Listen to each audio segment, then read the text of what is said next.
Ouvrons notre Bible au livre de Deutéronome 32. Deutéronome 32. Chanson de Moïse. Chanson de Moïse. Deutéronome 32, versets 1 à 2.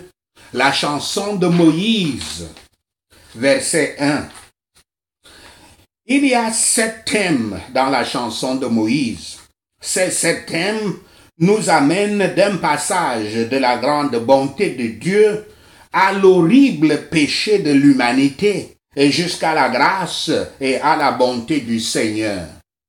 Moïse commence par un appel solennel au ciel et à la terre concernant la vérité et l'importance de ce qu'il allait dire.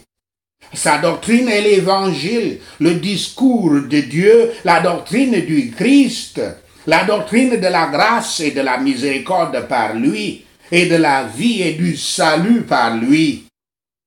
Deutéronome 32, versets 3 à 6. Le personnage de Dieu et le caractère d'Israël. Verset 3. À l'ouverture de la chanson, on nous dit qu'il revient à tout le monde d'entendre et d'apprendre. En d'autres termes, ces événements historiques révèlent une vérité éternelle et contraignante pour toute l'humanité.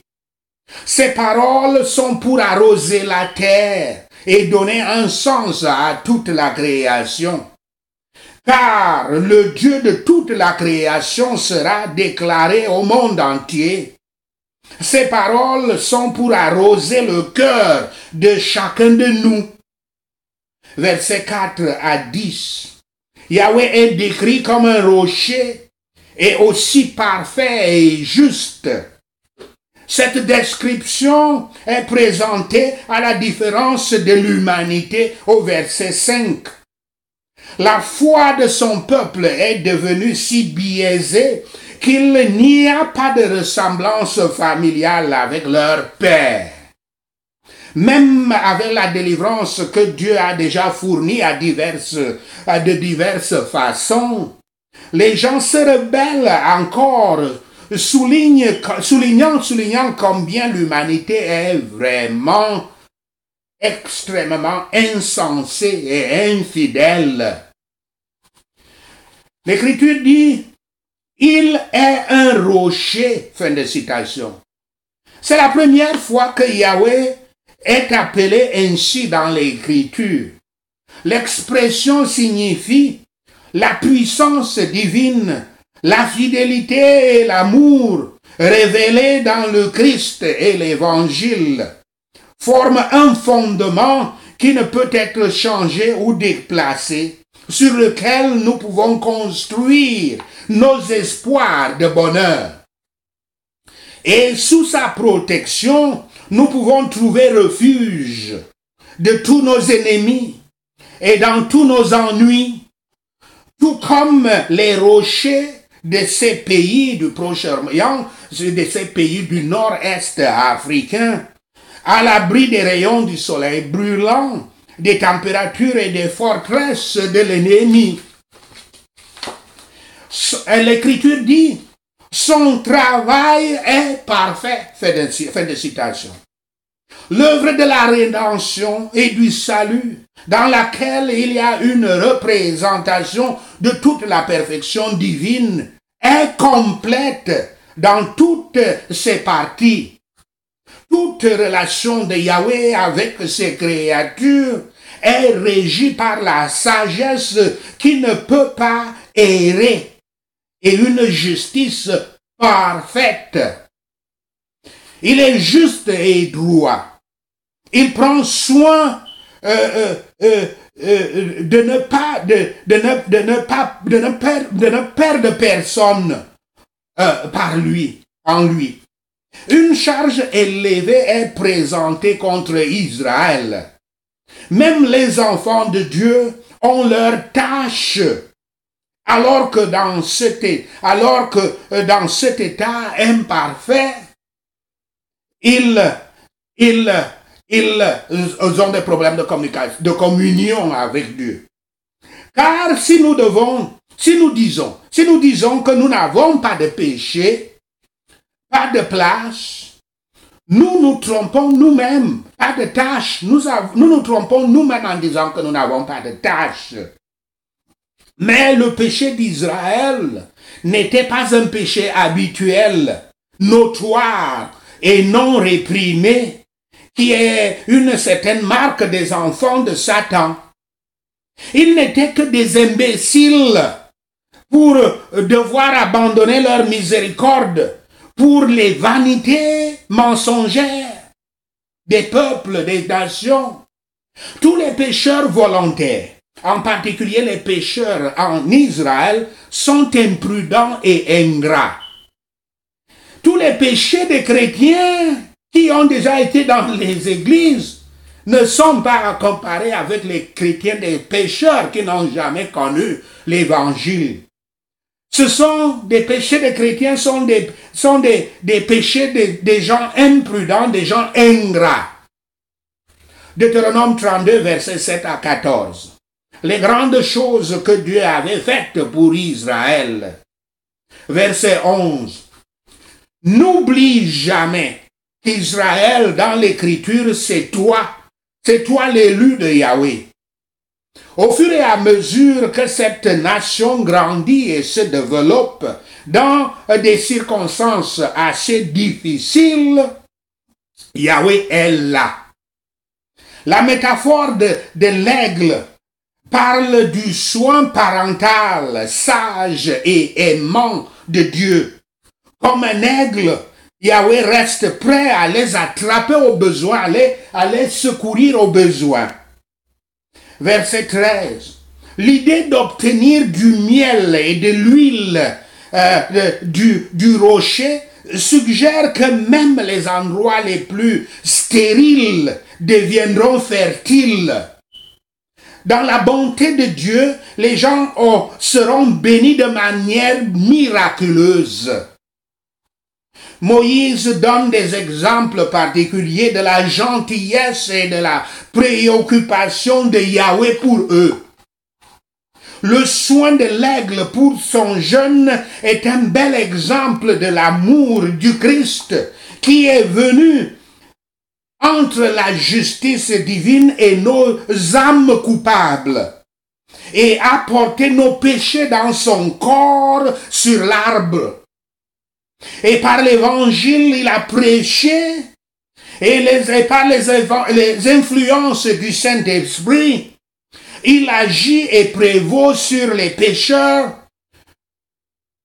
pour qu'ils quittent leur servitude de Satan. Versets 13 à 14. Israël et tes ennemis spirituels sont... Toi et tes ennemis spirituels, tes ennemis spirituels qui sont le péché, Satan et le monde, dans et par le Christ. Ces versets parlent aussi de leur sécurité et de leur triomphe en lui, en Christ, de leur joyeux cadre d'âme lorsqu'ils sont au-dessus du monde et des choses du monde. Ce sera le cas béni d'Israël spirituel dans tous les sens au dernier jour. Deutéronome 32, verset 15 à 18. La méchanceté d'Israël. Verset 15. Au cours des siècles, de nombreuses vies ont révélé que la prospérité est souvent plus dangereuse pour les fidèles que l'adversité. Dans l'adversité, une personne fait appel à Dieu en tant que mode de vie, tandis que dans la prospérité, il est facile de donner un service du bout des lèvres, un service d'une foi légère, mais ne pas en faire une véritable priorité. Il est facile de perdre confiance en temps de prospérité. Israël, ironiquement appelé Jeshurun, c'est-à-dire le droit, a abandonné Yahweh, leur seul espoir pour le salut, quand ils sont devenus prospères. La mention de, je cite, Rejembe, est construite sur la métaphore d'un animal donnant des coups de pied à son propriétaire. Elle suggère la nature insolite et la folie complète de la rébellion d'Israël contre Yahweh. Votre rébellion contre Yahweh, c'est quand vous commettez le péché, ou quand vous commettez le péché. Versets 16 à 18. La chute d'Israël a pris forme dans le culte des idoles. Ils ont plutôt fait des sacrifices pour quelque chose que Yahweh a créé, plutôt que pour Yahweh lui-même. Mais dans sa propre perspective, c'est le culte du diable, le culte des démons, la pure méchanceté. Moïse compare Dieu à un père et à une mère. Pourtant, en dépit de sa disposition, les gens le méprisent et ils méprisent son grand amour. Voici deux exemples de la méchanceté d'Israël, de ta méchanceté. Chacun était l'apostasie de Dieu. Ces gens s'appelaient Joshurum, un peuple droit, donc certain. Un peuple qui voit, entre guillemets, ainsi d'autres. Ils se livraient à leurs appétits, comme s'ils n'avaient rien à faire que de prévoir que la chair remplisse leur convoitise. Ceux qui font un Dieu d'eux-mêmes, ceux qui s'adorent, on appelle aussi égaux le Dieu du moi. Ceux qui font un Dieu d'eux-mêmes et un Dieu de leur ventre, dans l'orgueil et dans la fantaisie, et ne peuvent pas le dire, abandonnent Dieu par là et montrent qu'ils l'estiment à la légère. Il n'y a qu'une seule façon d'accepter et de sanctifier pour le pécheur. Mais les différents modes d'irréligion ou de fausse religion peuvent montrer le respect favorable d'autres moyens, souvent mal traduits.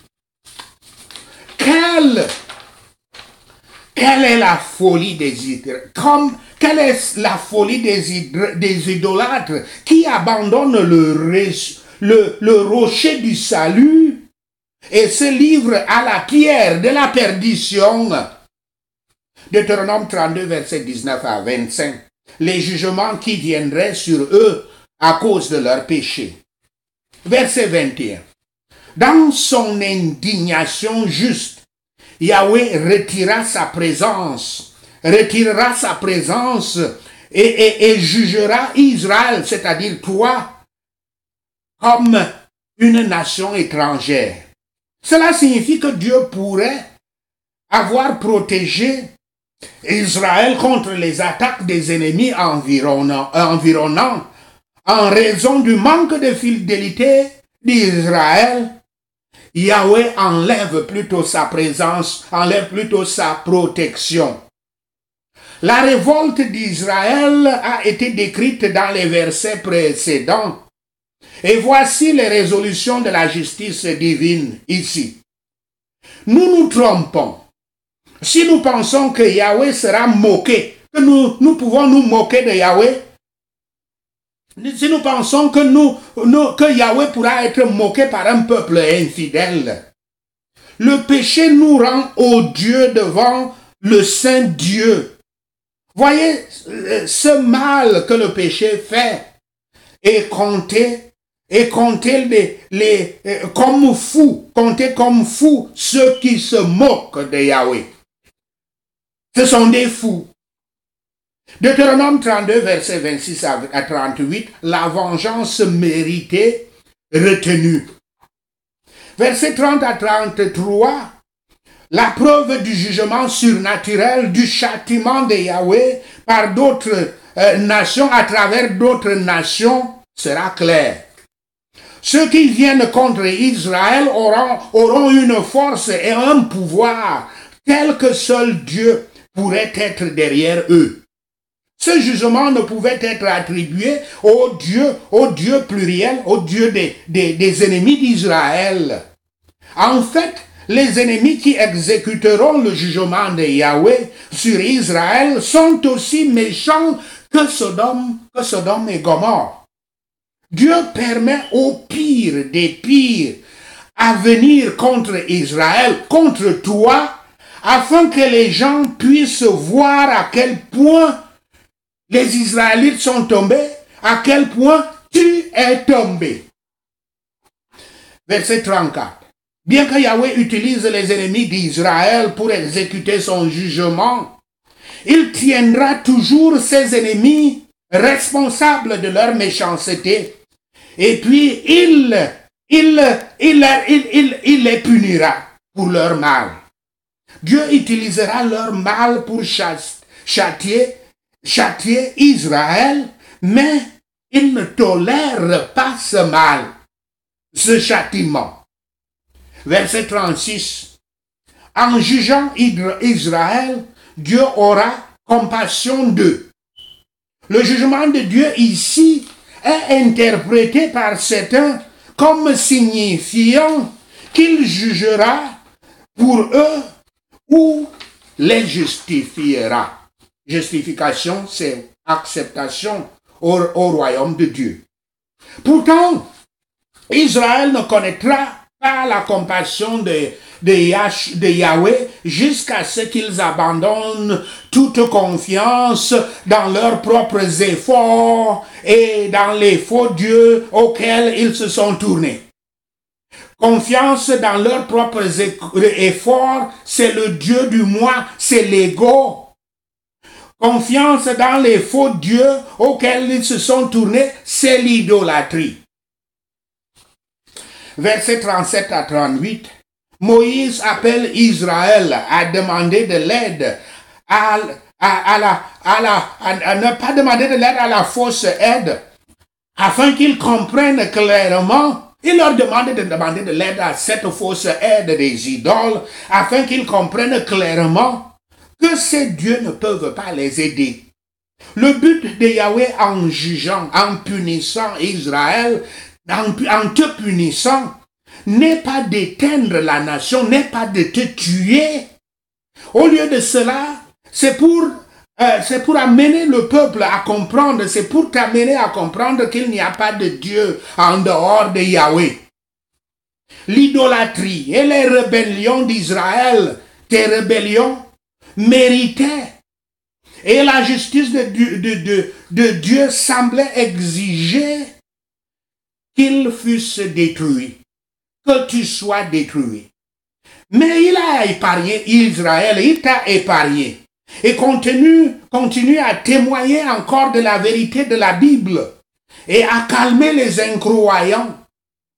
Ils sont conservés à des fins sages et saintes, et les prophéties nous donnent une aide de ces fins. Le Seigneur ne déshonorera jamais le trône de sa gloire.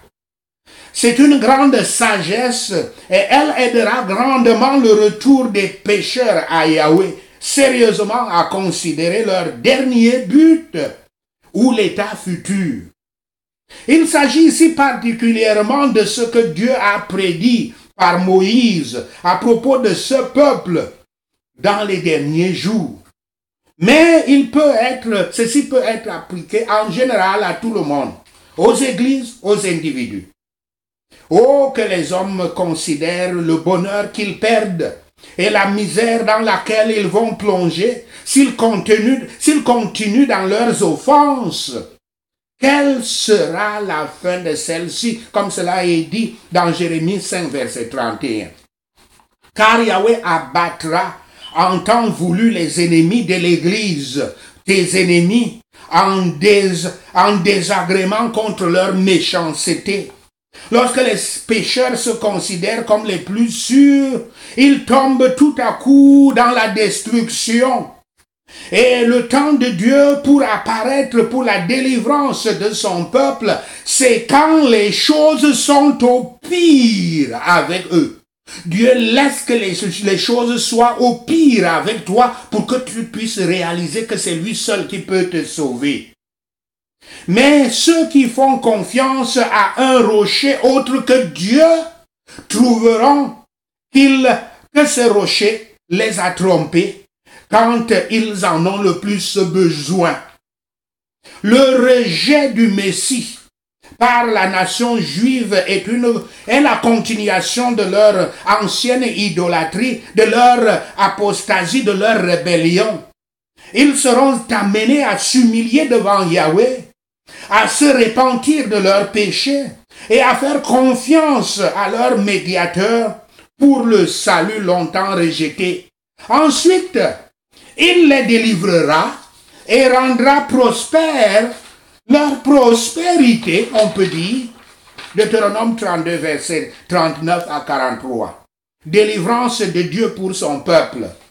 Yahweh veut qu'Israël, c'est-à-dire toi, comprenne qu'il est seul, qu'il est le seul pouvoir, qu'il a le seul pouvoir sur la mort et la vie.